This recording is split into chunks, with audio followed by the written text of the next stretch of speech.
Good morning. Thanks so much for staying with us for the PIX11 Morning News here at 7:29 and a beautiful start to your Tuesday morning. Yeah, in this next half hour, we're going to be talking about what's happening in Sayreville High School, the hazing scandal. We have a panel of experts that are going to really weigh in. We're going to talk about some really tough questions.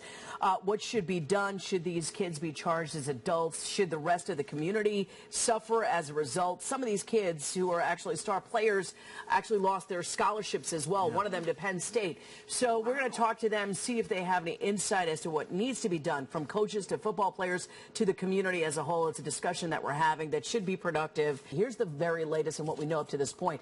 7 players from the Sayreville football team have been charged with sexual abuse connected to the locker room hazing. They've also been suspended from school. The Middlesex County prosecutor has 30 days to decide whether to try them as adults, and we've learned Penn State has pulled its scholarship offer to the Sayreville star player there, Miles Hartsfield. And the entire football season has also been canceled, possibly for years.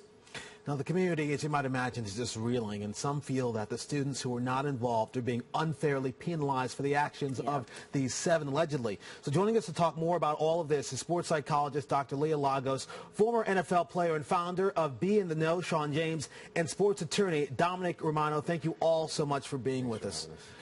Is it the right call to end the season right now and to talk about even canceling the football season for years to come? Is that the right call?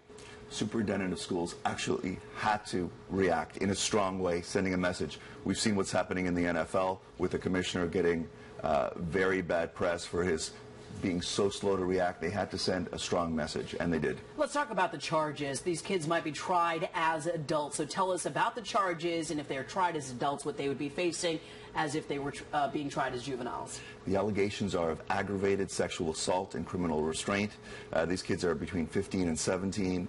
If tried as juveniles, they could face up to a year. If tried as adults, they could end up on sex offender lists if convicted for up to 15 years and face up to 30 years of potential jail time. What I really want to know is about the coaches.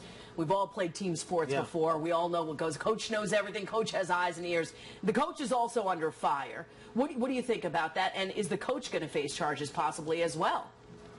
Possibly not charges, but you have to ask yourself the question. Sure, 7 students are allegedly involved, but what are all the other students doing? Passively looking on or hearing this going on and not speaking up. And that's why this case matters. It's sending a message to other school districts all across the country. This will no longer be tolerated. Can I ask you a question? Should these coaches still be coaching after this? Yes or no? If these allegations are true, no.